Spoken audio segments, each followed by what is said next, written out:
Voilà, pour bien commencer la journée, c'est comme ça. C'est frustrant, hein. Hein, c'est frustrant quand on voit pas la chute. Vous voulez que je vous montre comment je me suis démontage? Hein?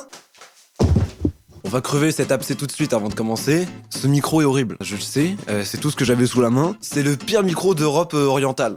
On dirait que je vais faire un concert.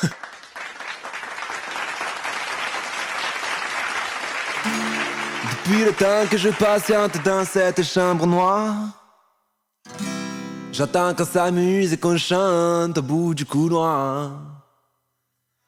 Quelqu'un touche le fil. La vidéo, oh, c'est parti là. Bah alors, ça fait plaisir, septembre, la rentrée. Comment s'est passée la rentrée à vous? Je rigole, je m'en fous. Je m'en fous. Évidemment, je rigole, travaillez bien à l'école. Mais putain, mais comment elle est arrivée là, cette guitare encore? En tout cas, pour moi, la rentrée, ça va, hein, ça fait plaisir que vous preniez de mes nouvelles, ça fait... Non, mais c'est cool, ça... je vois qu'on a une bonne relation, ça fait plaisir, vous prenez de mes nouvelles. Je suis en manque d'affection constamment, mais vas-y, c'est pas grave. Hors blague, très bonne rentrée pour ma part. Et très bonne rentrée. Très bonne rentrée, même. Ouais. Non, je suis content, vraiment, ouais. L'été s'est super bien passé, que ce soit au niveau vidéo ou au niveau personnel, étant donné qu'en vacances à Barcelone, on s'est fait dépouiller par des pickpockets, ça fait plaisir. Mais surtout, on est presque 40 000 sur Instagram et 200 000 sur YouTube. À l'heure où je vous parle, c'est pas encore le cas, mais peut-être que quand la vidéo est postée, c'est peut-être le cas, je sais pas, c'est peut-être le cas. Ah, j'adore les chiffres. Les chiffres, c'est mon dada. Ah ouais, d'accord, mais en fait, le mec, son bonheur, il dépend que des chiffres, quoi. T'es vraiment un capitaliste de la société industrialisée de la... N'importe quoi. Donc on peut le dire, ouais, cette rentrée commence un peu sur les chapeaux de roue, ouais. J'arrive pas à m'arrêter à rire, alors c'est un faux rire. Je vous en dis pas plus, hein. Il y a pas mal de projets qui vont arriver dans les semaines, les mois à venir. On va bien rigoler. Comme on peut le voir ci-dessus sur ma tête. Et en parlant de projet, ah mais... Tu peux pas venir comme ça sur les gens et tu fais ta loi, c'est pas possible. Ne commence pas, Joséphine. Donc en parlant de projet, j'ai le plaisir que dis-je le plaisir? L'honneur. L'honneur. Faut vraiment que t'arrêtes avec cette guitare. Pas ouf. Non. C'est bon, j'arrête, oh là là, on peut pas rigoler. J'ai donc l'honneur de vous parler d'une application de jeu mobile qui va justement me permettre de réaliser certains projets. C'est la première fois qu'on fait ça sur la chaîne. Je suis un peu ému.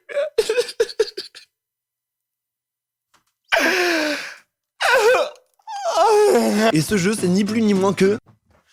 World Tanks Blitz. J'adore les tanks. Donc... World of Tanks Blitz. Oh, j'ai craqué le pantalon.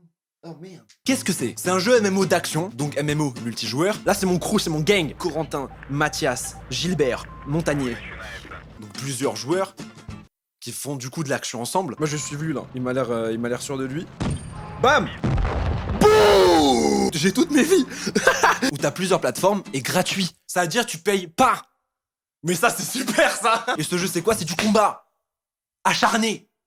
La bagarre entre tanks. Ça fait plaisir ça. Les ennemis. Ah!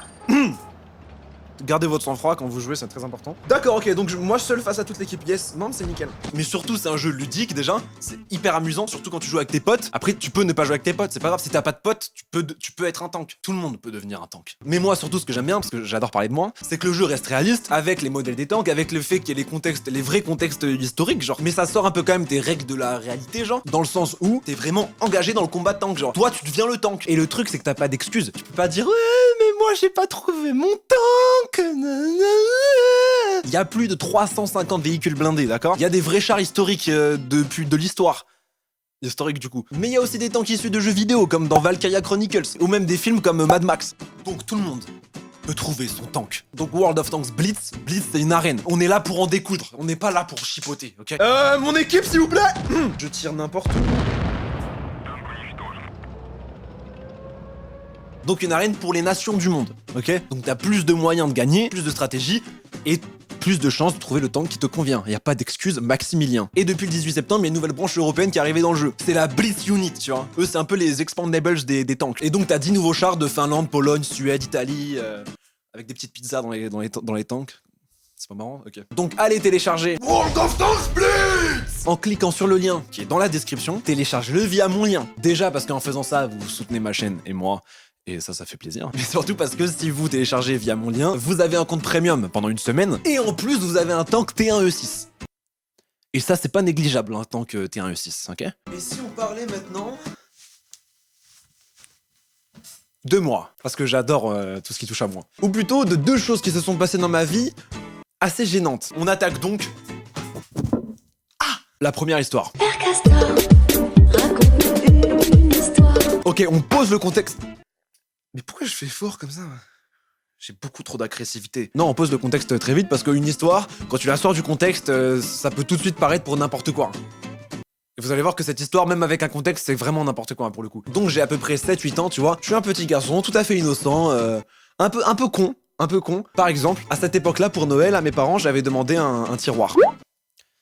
C'est la vérité, vraiment, un tiroir pour Noël. Il y en a qui aiment les camions de pompiers, il y en a qui aiment les sextoys, il y en a qui aiment les tiroirs, ouais, c'est comme ça. Donc voilà, un petit enfant de 7-8 ans, tant qu'il casse les couilles à personne, vas-y, va jouer avec son tiroir, sors. Ouais, voilà. Ah, le tiroir, c'est bien. Chérie, appelle la police, tout de suite. Et je sais plus exactement pourquoi, mais j'avais demandé à mes parents un costume. De toute façon, quand tu demandes des tiroirs, tu demandes ce que tu veux, ça passe de toute façon. Donc mes parents m'avaient acheté un costume, pas un costume de super-héros, un costume de mec frais, tu vois, un costume... Wesh, un costume, mon frère, on est obligé de... Épaulettes, petit bouton de manchette, aïe aïe aïe.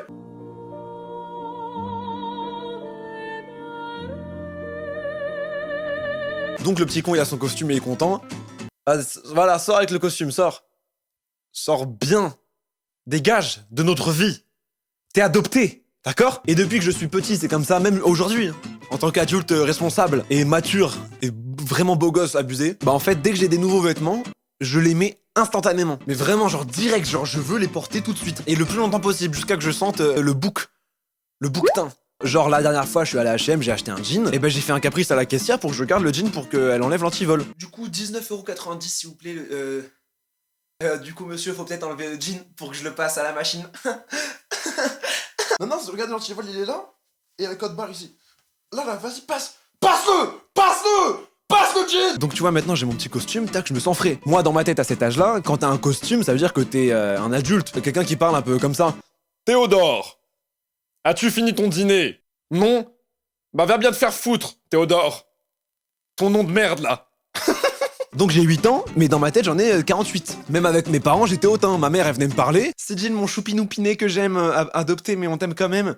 Tu veux quoi à manger ce midi? Ferme ta gueule maman. Et fais-moi un œuf à la coque. Et vous vois-moi dorénavant. Eh je te rappelle j'ai vu ta bite hein. Elle est pas folichonne hein. Ah ouais. Mec, il joue avec des tiroirs, il parlait avec moi. Parle pas avec moi! Fils de pute, va! Ta mère la pute! Maman, je t'aime. Même si je suis adopté, c'est pas grave, on s'entend bien quand même. Donc voilà, j'étais un peu Monsieur Burns. En enfant. C'est vraiment ça. Je sais pas vous, mais moi je crois à tout ce qui est karma. Donc on n'oublie pas que je veux pas me séparer de ce costume, d'accord? Avec mon cousin, on va jouer au parc. Pour le coup, vraiment comme des enfants banals. Pas de tiroirs, machin. Mais toujours avec mon costume. Donc on va en jouer au parc, mais on n'oublie pas que je suis hautain. Allez, on se pousse vos grands-mères. Laisse-moi jouer à ça. Ta race maudite, ce jeu me procure de la joie. Mais j'étais un peu bloqué quand même, j'avais peur de le déchirer ou quoi, tu vois. Envoie la balle. J'arrive pas à attraper. Donc pendant 1h30, 2 heures comme ça, on joue. Bon, moi je joue à moitié parce que j'ai peur d'abîmer mon costume. Et parce que c'est pas forcément ce que j'ai envie de me mélanger à la populace. Enfant de Satan. Et au bout d'un moment, bah ma vessie, ça commence à devenir un peu le ballon de la Ligue 1, tu vois. Donc je me coupe un peu de cette populace dégueulasse là, et je me mets derrière un arbre pour aller pisser, tu vois. Et c'est à ce moment-là que le karma est entré en jeu. Salut. C'est moi, salut Jérémy Karma, je viens t'enculer ta journée. Je me coupe de vous les gueux pour aller uriner.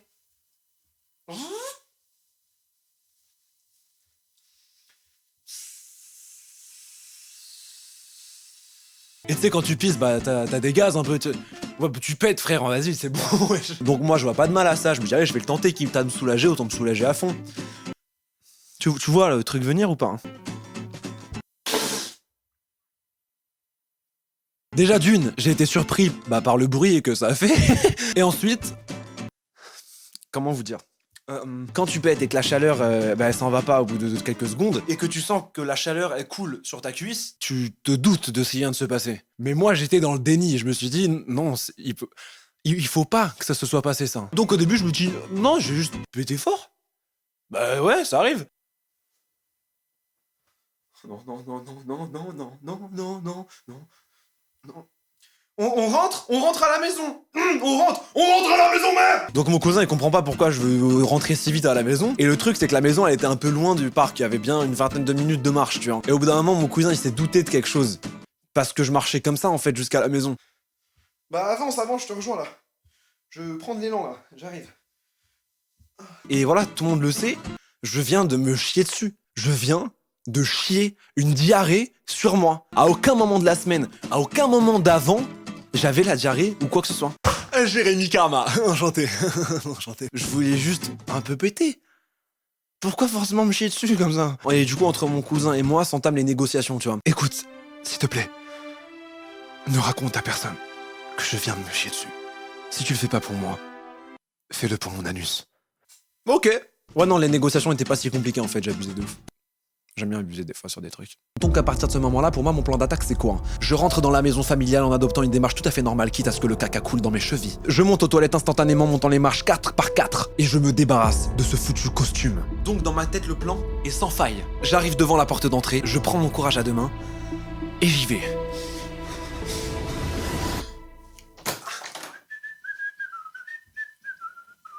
Et dès que je pose mon putain de pied dans le salon, tout le monde s'arrête de parler. Tout le monde me regarde. Ouais, c'est vrai, on est vraiment des adultes ensemble.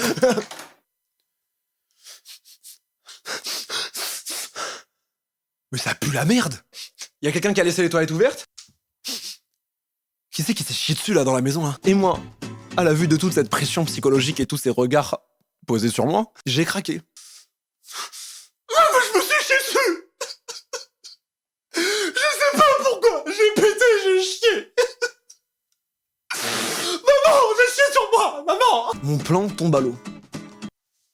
Totalement. Histoire pour le moins très gênante, du coup pour moi. On arrête de parler de caca et on passe tout de suite à la deuxième histoire.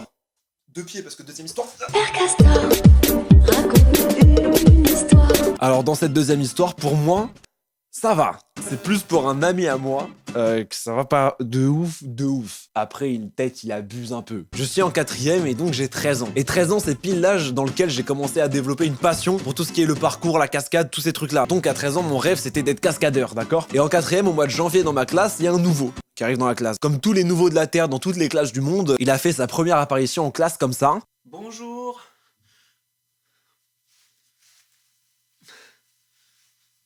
Mais parce que, attends, imagine un petit de 13 ans. À 13 ans, il faisait déjà 1m82 pour 75 kg, mon pote.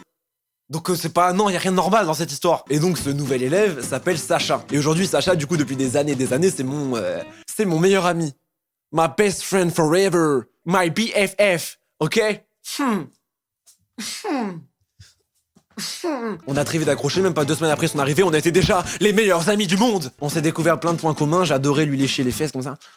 Hein? Et surtout un en particulier, on était chum. Mais quand je te dis chum, c'est chum. Premièrement, Pas de l'or. pas du bruit.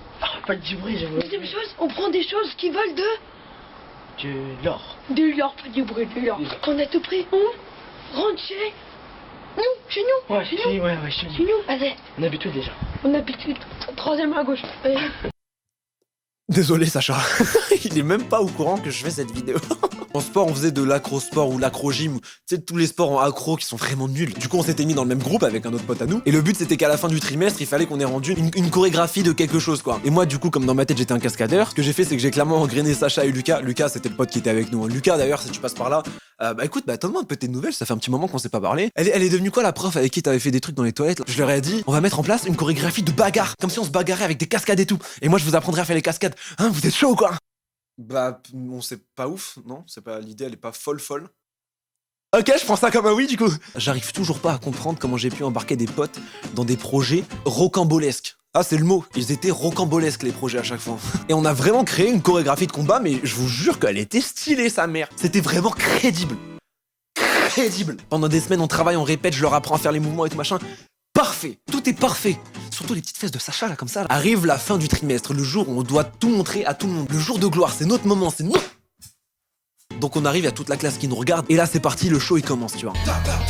Bon bref, tout seul ça va vite être gênant si je vous le fais. On était 3 et c'était travaillé et tout. Et à un moment dans la chorégraphie, on avait mis un truc en place tous les 3. C'était moi le héros qui niquait tout le monde. Je suis pas sûr qu'on était tous les 3 d'accord. Donc arrive un moment dans la chorégraphie où Lucas, je lui ai couché sa mère. Couche-toi! J'avais des gros problèmes de confiance en moi. Et du coup, je me retrouve seul face à Sacha. Ah oui, attends, faut préciser un truc. Je vous ai pas parlé de mon physique à moi à ce moment-là. Donc j'avais 13 ans et je mesurais 1m50 maximum. Avec semelle et tout ce qui va avec. Hein. J'étais petit, mais j'étais aussi tout maigre. En mesure réelle à peu près, je ressemblais un peu à... Ouais, à ça, voilà, tu vois. Je ressemblais à ça. J'avais cette dégaine un petit peu, tu vois. Avec là mes yeux là, avec le grand nez comme ça, vraiment pareil. Donc ça veut dire que le final, c'était moi, le tout petit, qui déglingue le mec immense. Et j'allais le défoncer. C'était ça. J'avais des vrais problèmes de confiance en moi. Je vous la refais un petit peu, j'étais en face de Sacha, tu vois. Il devait me mettre crochet du droit, crochet du gauche, esquiver, j'attrapais sa tête, je sautais et pas un coup de genou. Mais attendez, je suis cascadeur.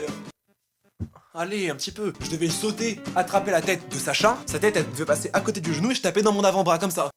Et lui, il devait juste simuler la chute. Vous voyez venir ce qui va se passer. Vous le voyez venir. Vous le voyez, on le voit tous venir. En plus, c'est le titre de la vidéo, donc pas très malin le Gilly, mes couilles. Sacha et moi, on se regarde dans les yeux. Nos yeux se parlent. T'es prêt, frère? Ouais, de ouf, c'est le moment là. J'attrape la tête de Sacha et je l'explose dans le genou comme ça. Enfin, ça dans ta gueule. C'était pas volontaire, croyez-moi. Écoutez, la réponse elle est pas compliquée, je suis un passionné. Quand je me mets dans quelque chose que j'aime, je suis passionné, je le vis à fond. Et bah là, avec la pression, les gens, ils les regardent, les machins, les gens étaient impressionnés. Les gens étaient impressionnés par notre spectacle, il faut le dire ça. Hein? Ça, on n'en parle pas assez, ça. J'ai explosé en plein vol, oui d'accord. D'ailleurs là, si vous regardez bien, on peut voir un peu son visage. Salut, c'est moi Sacha. Ah, c'était quelque chose. Ah, fallait le voir ça. Donc je me dis, attends, si mon avant-bras, il a pas touché mon genou.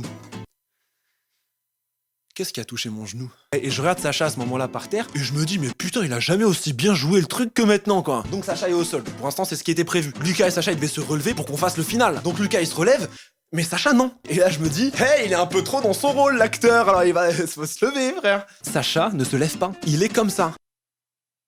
Je savais que je venais de lui mettre le chaos de sa vie, mais j'aurais nié. Jusqu'à la mort, je nie. Donc je me dis, attends, ça se trouve, les efforts physiques, ça l'a un peu fatigué, il fait une petite sieste, le temps de récupérer. C'est de la mauvaise foi, ça? Bah non. Et du coup, j'essaie de réagir en fonction. Je reste dans le thème. Sacha.